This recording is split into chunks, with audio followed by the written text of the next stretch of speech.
You know, many stories we have reported on this channel, we talk about the war on black hair, and that's what I call it. They literally have a pervasive war against black people's natural hair that comes out of their head. Not no crazy colors, not nothing that, you know, is foreign to what grows out of what God has given us. But you will see in this particular story, a little girl that's, you know, cheerleading, and how they wanted her to put a piece of weave in her head instead of using her natural hair. But let's go ahead and roll this short clip.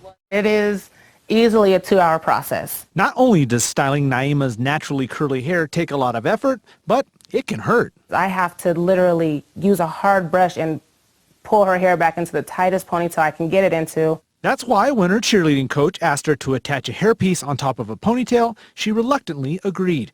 Naima wore it for a whole season, even getting lightheaded at competitions. Then at the end of last season, her coach, Stephanie Trujillo, made an exception. Coach said, well, she doesn't like it, she doesn't have to wear it. Her mom, Tiana, worked with the coach to find a compromise.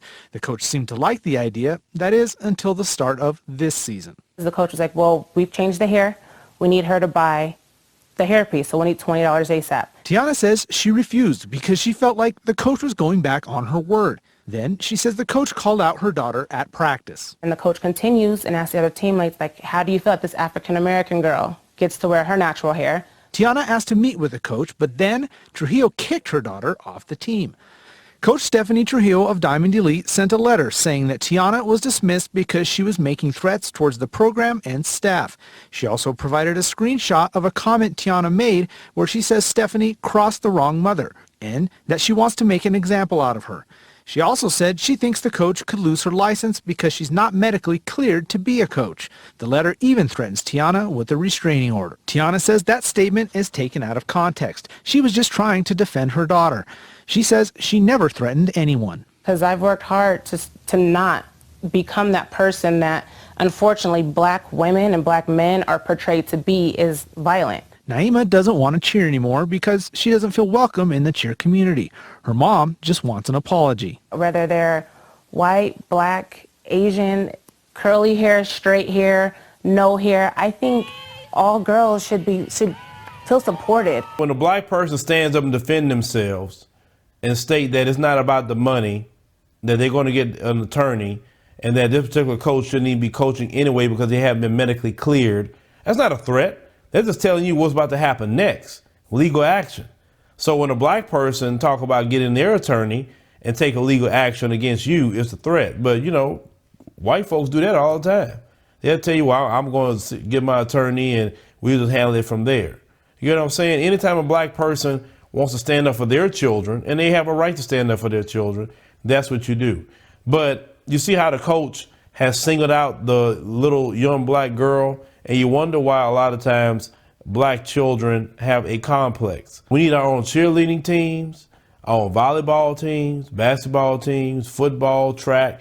We need it all because you have people that discriminate against black people because their hair is not like our hair. So they say, no, you need to conform and make your hair look like ours instead of you just do you and let me do me. I'm a unique person, and that's all it is to it. Now you say the little girl don't want to cheerlead anymore. No, she should be able to do what she likes to do. It's to cheerlead. And, you know, if it were me, and I don't know their situation, but I would do a lot of research and find somewhere my daughter can be a part of a team that has a lot of black children on it, preferably have a black cheer coach. And I want her back to cheerleading again because she was doing a competitive cheerleading. I saw what they were doing. I would not let my child stay out of cheerleading because of them. Forget that. Do not let no one win like that and take your child's interest away from them due to their discrimination, due to black hair. No, don't ever do that. You take the step as a parent and say, hell no, we're going to find you a team. I don't care if I got to drive. I don't even care if I got to uproot my life. Because one thing I've noticed about white folks, they will uproot their whole life for their children to have a certain opportunity. I've seen them do it. And as black folks, if we have the means to do so, we need to do it. I will tell you this much. Any parent that's paying for any kind of outside cheerleading, track, basketball, like AAU, or you doing USA track or anything like that, anything outside, you're paying money. You are paying money. So this parent is well off enough, or parents are well off enough to pay for cheerleading. And cheerleading is expensive, or very, very expensive. So if you can afford the fees to pay for cheerleading, sister, I would find her another team somewhere else. And tell my baby, your hair is beautiful. There's nothing wrong with your hair. There's something wrong with them. They got the problem. They are the one jealous of your hair. That's all it is to it. Because they can't do what you do to your hair. They can't. You can do thousands upon thousands of hairstyles to your hair.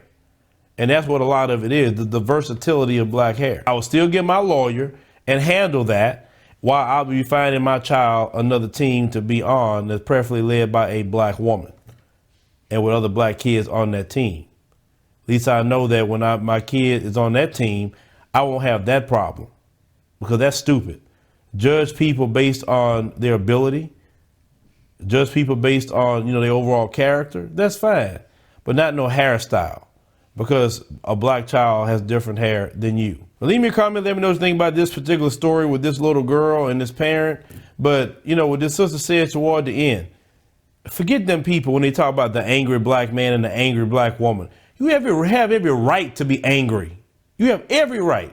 You only get angry when people do you things that isn't right. Why is it we should be taking discrimination, racism, white supremacy?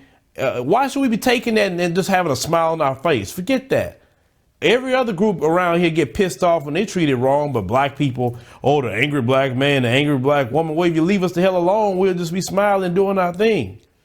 You should be angry when someone messes with your child. Don't ever look down on yourself talking about you're the angry black man, the angry black woman. The only time that's the issue when you're angry for without cause. But no, defend your children, defend your family. Forget them. They're always trying to police everything with black people. Our reactions, how we feel. Forget that. Shoot, they always trying to be so oppressive to black people. Express yourself. You pissed off, be pissed off. There's nothing wrong with that.